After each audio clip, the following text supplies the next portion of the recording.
Hi, everyone. So, I just finished reading this book, and I've never wanted to review a book faster. Number one, it's obviously She Hulk, but they're calling it Hulk because just dumb gender politics. Really well drawn comic that has nothing to do with the interior.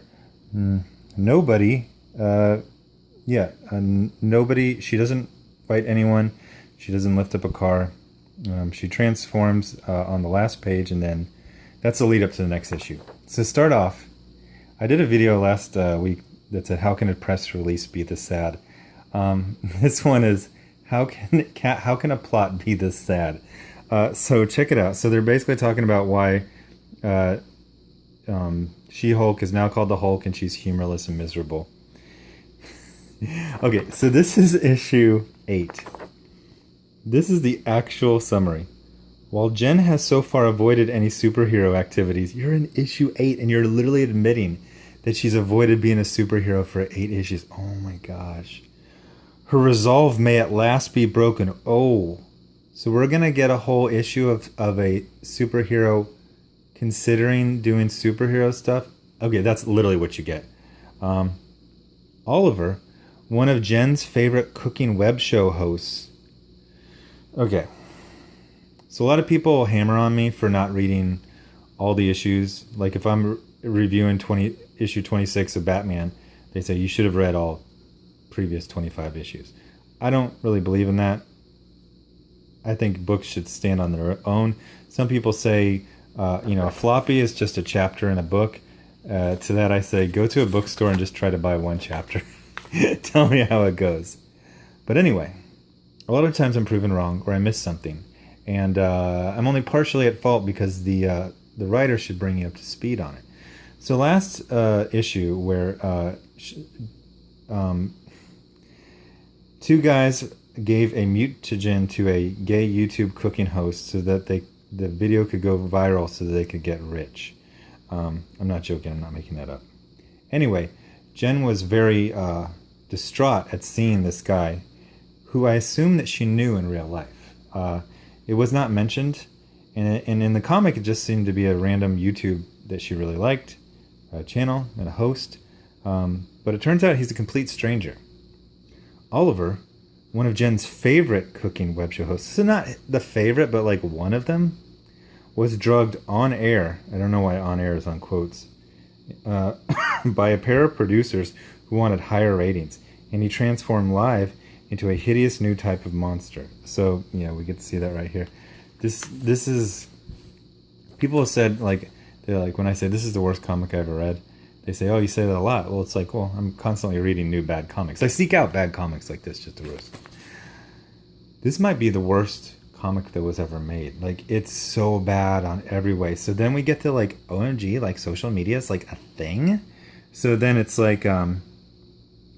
so people think something's fake, even though they live in the Marvel universe, and things like this happen all the time. Actually, about half of this book is people assuming that the transformation into a green monster is fake.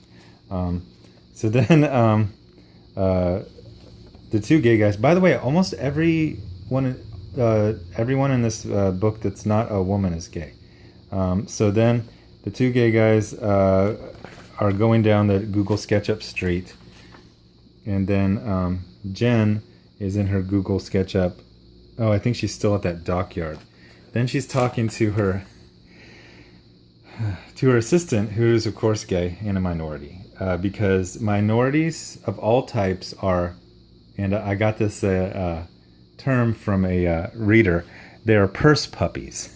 They are literally there to be protected and to show off how progressive the main hero is. So guess what the personality of Jen's gay Asian assistant is? Well, I'll tell you what. He's really taciturn. He actually was in the Navy, served in Iraq twice. Oh, no. What am I talking about? He's a completely shallow airhead, obsessed with pop culture and fashion, and he talks in OMG voice?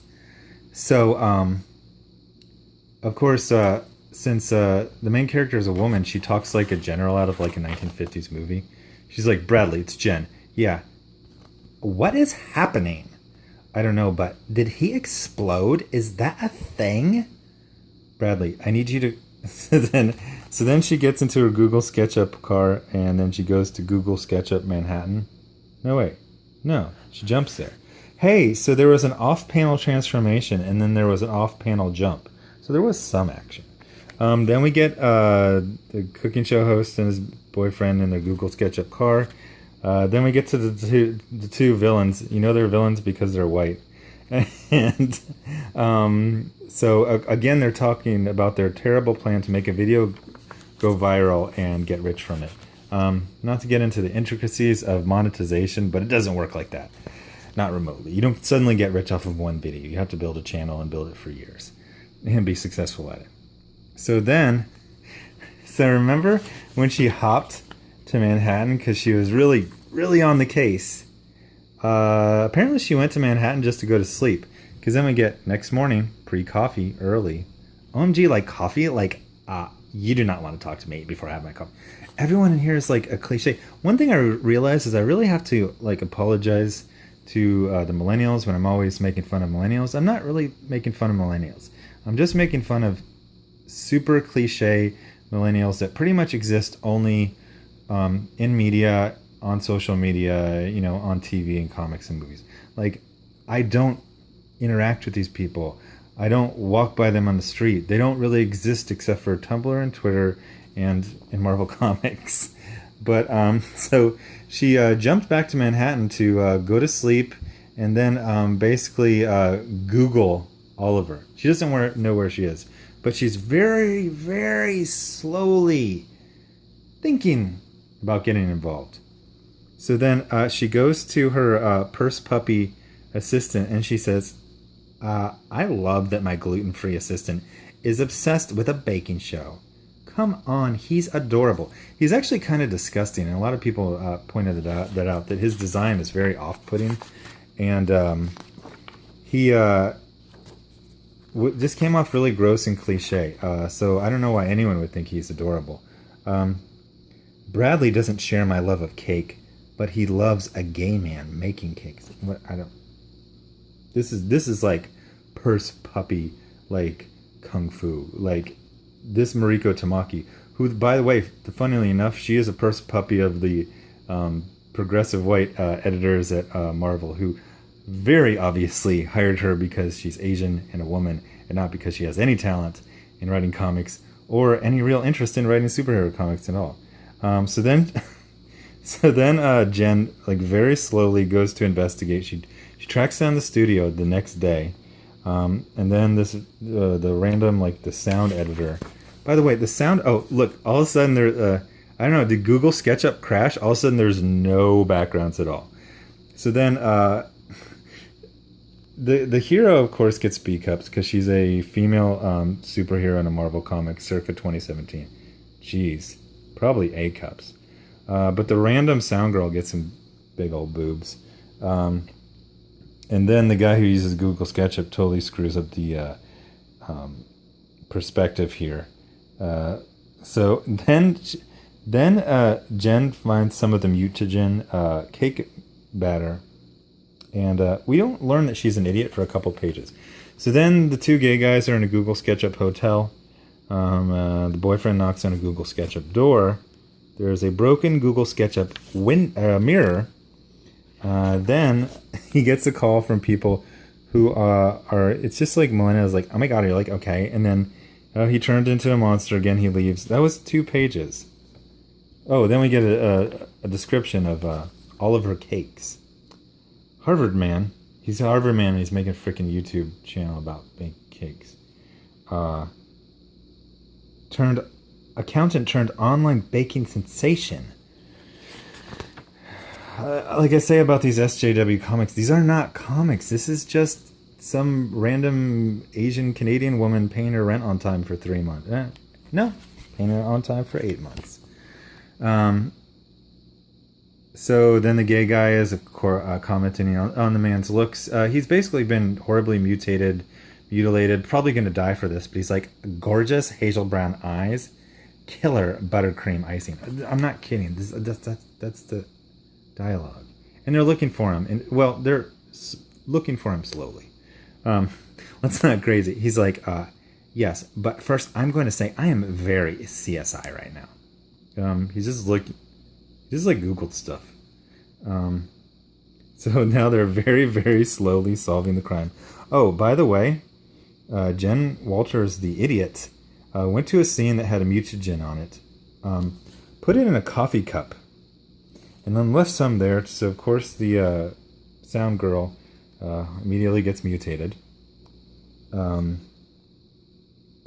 she hands an open cup of mutagen. Oh, they finally put it in a plastic bag. 12 hours later.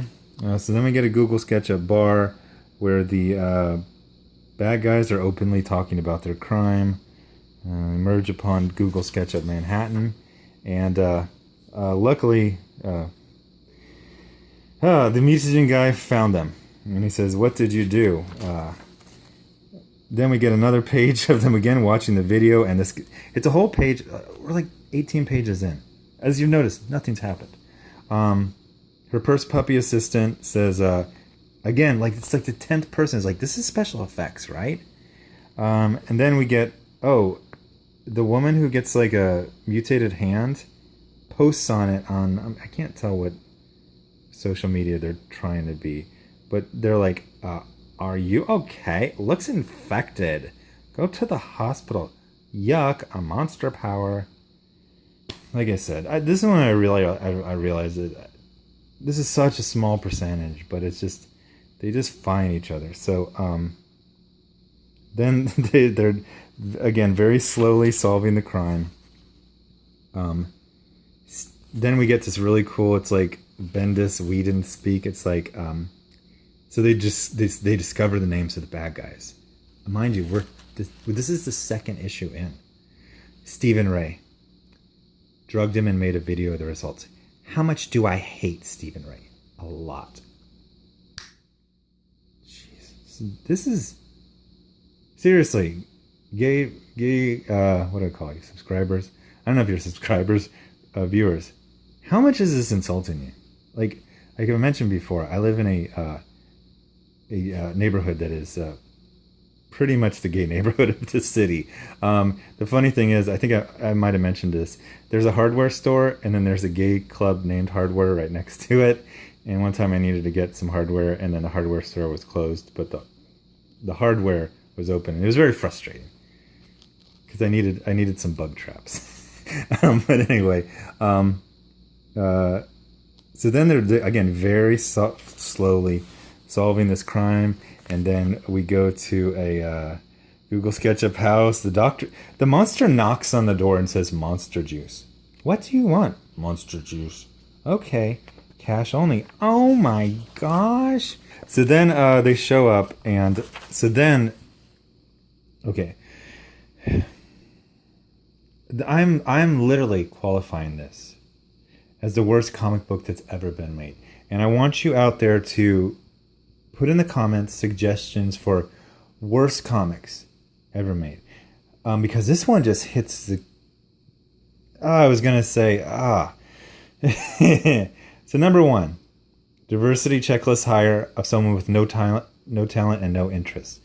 Number 2, you got issue 8 and they're bragging that she still hasn't done superhero heroics. Number 3, she doesn't do them, but she considers them in she kind of sort of way.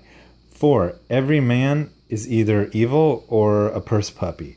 I'm about to get into 5. The only big boobs were a random sound woman and this overweight woman talking on a thing. Jenna's completely humorous. The jokes aren't funny. Almost all of the backgrounds are Google SketchUp. The whole thing is trash. Okay, so if you're a fan of H3H3 and you've got some cringe glasses or cringe goggles or just a cringe hood, pull it on. You got it on? Okay, I'm going to read you. This is actual. I'm not going to vamp. This is the actual dialogue. So Jennifer Walters is on the top of a Google SketchUp building and begins scene. "Feels like it's been a while since I talked to myself. So, how are you doing, Jen? You know, just following up on a monster thing, living the dream. You ready to do this? I mean, you've sort of decided to take on this whole Oliver thing, right? Which you know means doing the superhero thing. because whatever he is, you're not going to face him at 5'6". Yeah, so then it goes on, and then she basically does like a pseudo-suicide thing. And, okay, so number one, it's Google SketchUp on Google SketchUp on Google SketchUp. Number two, the artist is not even doing the perspective right. There's a perspective clue right here. This is a horizontal line, which means her body should be going like where my finger is. But you just got lazy and drew her here because he's lazy. So then she falls. Like I said, this guy's he's a fair tick, as they say, on figures. So he's really just completely disrespecting himself. And this is, I mean, he's getting hired because this is a Marvel comic and they're trash. And they hire people for cheap. This is not how you build a career. And look, he's good at drawing people. So then we get, and like I said about male gaze, like you have to have like the flat, miserable woman as the main character. So then we get the obese woman just popping up randomly to do a, oh my gosh. And then we get this total like, oh yeah, I know, listen, gel manicures saved my life. Marvel keeps making comics for people who don't like comics, but nobody would like this comic. I defy anyone to defend this on any grounds. So then Purse Puppy is just like, it's just all stuff that normal people can do. It's just talking on the phone and thinking to yourself, and social media, and oh my god, like I'm on the phone. What's your address? I need contact information. Okay, we get it. You're trying to track him down.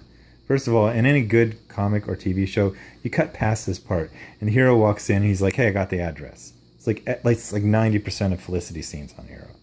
So then, Jen at the end of 8. At the end of 8 issues for a rebooted series, has finally decided to be a superhero on the most electric company hostess fruit pie ad villain, like a complete joke of a villain who all he's done is scare people. He's like a freaking Power Rangers villain. So she lands on a Google SketchUp alley, and then she says, "Feels good," and that's the end. I'm not joking. This isn't a fake comic. I worked on it over the last month to trick you guys. Which would actually be a worse plan than these guys plan to give a mutagen to a guy to go viral and get rich off of it. Seriously, I defy you. Or rather, I challenge you. Defy sounds rather rude. I challenge you to find or tell me about a worse comic than this.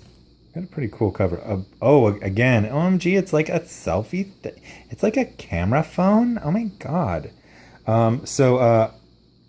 Name me a worse comic. I dare you. I'm getting kind of antagonistic again. I double dare you. I seriously can't think this, and I don't know how you top this. It's awful. Okay, so I gotta. Who's the editor of this? Okay. Oh boy. This Mark Panisia was saying that I thought he might be like kind of like a savior. Okay, it's all Christina Harrington. We've seen that it's this weird Star Wars society where all the women are assistant editors and all the men are editors. But yeah, this Christina Harrington, this is ridiculous. You're in charge. Even though you're listed as an assistant, you're in charge. And this is trash. I know you don't care because it's just like you paying your rent and you're like getting revenge on cis white males for existing, but this is freaking terrible. You should be embarrassed. You should be fired. You should not be able to get a job again in this industry. You're a purse puppy and you made a comic about purse puppies. Or made by them, about them. Jeez, it's like 3 levels of purse puppies. A purse puppy hired another purse puppy, and then they made a book about purse puppies. Whoa. Okay, so anyway, thanks for watching. I just kind of want to just go sit. Just throw pebbles in a lake right now. Thanks for watching. Subscribe and hit notifications. Leave comments. I read the comments. Email me. I read the emails. I challenge you. A worse comic than this. Name it. One thing about the email. The email's good for sending links. The comments are really bad for links. If you want to send an attachment or a link, send it to the Gmail account. Thanks for watching. I'll have more videos up later today. Oh wait, what am I talking about? Of course this thing's getting ripped. What the hell?